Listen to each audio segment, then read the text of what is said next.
सभी आंगनबाड़ी कार्यकर्ताओं को एक बार फिर से मेरा नमस्कार। स्वागत है आपके अपने चैनल नॉलेज ऑफिशियल पर।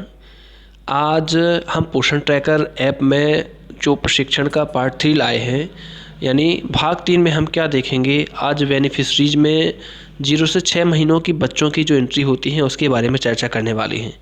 यदि आपने इससे पहले पार्ट 1 और पार्ट 2 को नहीं देखा है तो उससे अवश्य देखें। उसमें गर्भवती महिलाओं तथा धात्री महिलाओं की एंट्री के संबंध में बात की गई है, तो उसको भी आप अच्छे से देख लें ताकि आपको गर्भवती महिलाओं और धात्री महिलाओं की एंट्री में किसी भी प्रकार की कोई समस्या उत्पन्न ना हो।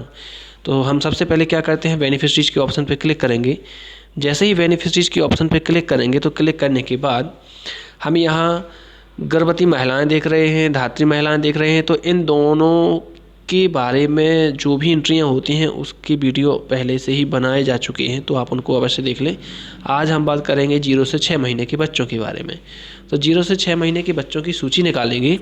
सूची निकाले पे यहाँ 3 बच्चे जैसे दिख रहे हैं, तो किसी एक बच्चे का प्रोफाइल खोल के देख लेते हैं। क्या करेंगे, यहाँ इस 3 डॉट पर क्लिक करेंगे। 3 डॉट पर क्लिक करने के बाद सबसे पहला ऑप्शन आता है प्रोफाइल अपडेट करें। प्रोफाइल अपडेट करने पे क्लिक करेंगे। क्लिक करने के बाद यहाँ देखिए बच्चे का नाम आपकी भाषा में यहाँ बच्चे का नाम लिखा हुआ है, तो ये बच्चा वेरीफाइड है। यहाँ से बच्चे का नाम अभी बदला जा सकता है। आपकी भाषा में आप अपने हिसाब से जो भी आप उसको नाम देना चाहते हैं वो दे सकते हैं। अब इसको क्यों बदला जा सकता है, क्योंकि इसमें बच्चे की माँ का आधार लगा है। याद रखना, जिसका आधार लगा रहता है उसकी जानकारी हम नहीं बदल सकते। जैसे बच्चे की माँ का आधार लगा है, आधार नंबर नहीं बदलेगा। डेट ऑफ बर्थ मदर ये नहीं बदलेगा। इसके अलावा और आगे नीचे आते हैं तो बच्चे की जन्म तिथि में भी किसी प्रकार का कोई बदलाव नहीं होगा अभी। और ये देखिए यहाँ पे माता का नाम ये चेंज नहीं होगा। क्यों? क्योंकि माता का ही इसमें आधार कार्ड लगाया गया है, तो ये चेंज नहीं होगा। आप अभिभावक का नाम बदल सकते, शिशु का लिंग भी बदल सकते, मोबाइल नंबर बदल सकते, वर्ग बदल सकते हैं। तो ये सारी चेंज आप कर सकते हैं, इसमें ये सारी चीज़ें बदल सकते हैं।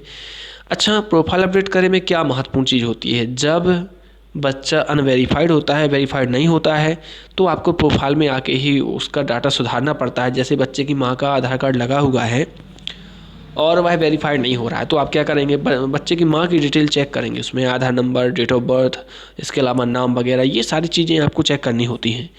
और एक सजेशन देना चाहूँगा कि यदि बच्चे की माँ के आधार कार्ड से आप उसे वेरीफाई नहीं कर पा रहे तो उसके पिता का आप आधार कार्ड लगा के उसे वेरीफाइड अवश्य करें, क्योंकि आधार सत्यापन एक महत्वपूर्ण चीज़ है। पोषण ट्रैकर में बिना आधार सत्यापन के आप उसे ना ही THR दे पाएंगे, ना ही SCM, मतलब ये लाभ से वंचित रहेगा। इसे आप किसी प्रकार का लाभ प्राप्त नहीं करवा पाएंगे।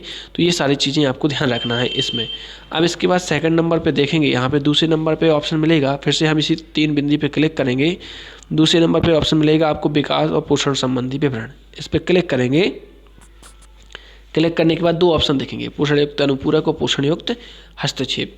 पोषण युक्त अनुपूरक पर क्लिक करेंगे तो इसे folic acid, iron, vitamin, calcium, ये सारी चीज़ें आप दे रहे हैं तो उसको सुरक्षित कर दीजिए, तो आप इसकी एंट्री कर सकते हैं।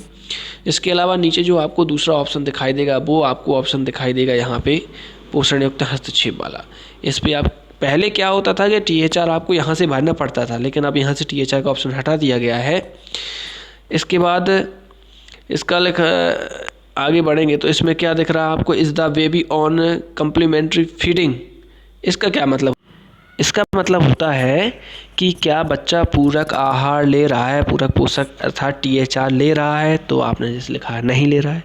इसके बाद आगे बढ़ते हैं तो आगे मिलता है हीमोग्लोबिन का ऑप्शन। हीमोग्लोबिन बच्चे का कितना है, 8 है, 9 है, 10 है, जितना भी है आप यहाँ हीमोग्लोबिन लिखेंगे। और आप किस प्रकार की स्वास्थ्य सेवा प्राप्त कर रहे हैं, इसमें एलोपैथ, होम्योपैथ, आयुष, और लास्ट में क्या कर देंगे, इसको यहाँ पे सुरक्षित करने पे क्लिक कर देंगे तो आपका ये सुरक्षित हो जाएगा।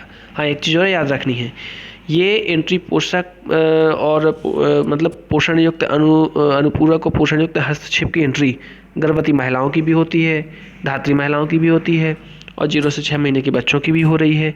और ये प्रत्येक महीने होती है, याद रखना। जैसे अभी जनवरी महीने की करेंगे हम, अगले महीने में हमें फरवरी की करनी पड़ेगी, फिर मार्च की करनी पड़ेगी।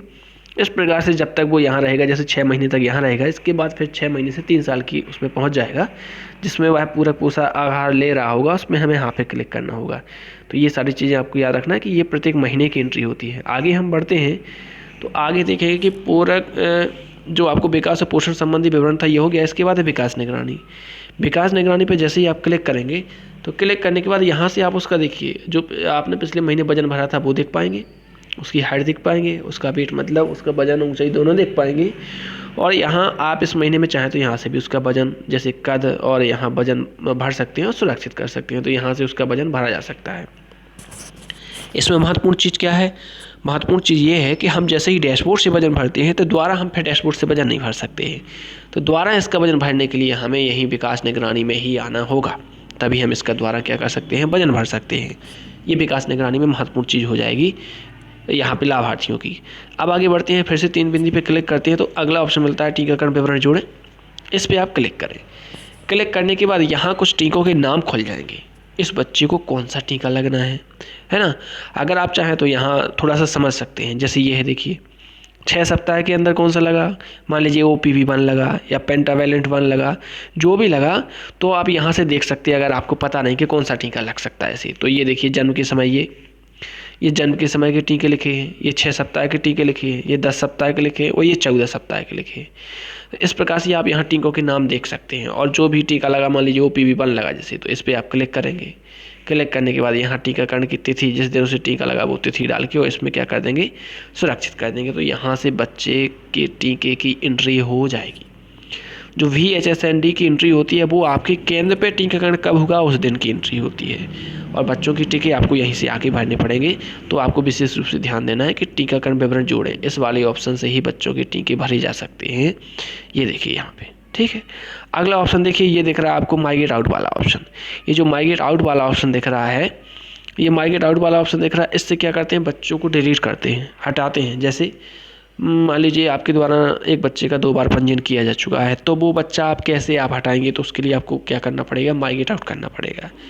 एक और चीज़ होती है, यदि आप किसी बच्चे को माइग्रेट आउट नहीं करना चाहते थे और गलती से माइग्रेट आउट हो गया है, तो आप उसका नया पंजीयन ना करें। उसके लिए आप उस बच्चे को माइग्रेट इन कर सकते हैं। माइग्रेट इन करने के लिए क्या करना पड़ेगा आपको, माइग्रेट इन करने के लिए आपको मुख्य पृष्ठ पे आना पड़ेगा। मुख्य पृष्ठ पे आने के बाद ये देखिए यहाँ पे माइग्रेटेड आउट प्रोफाइल, इस पर क्लिक करना होगा।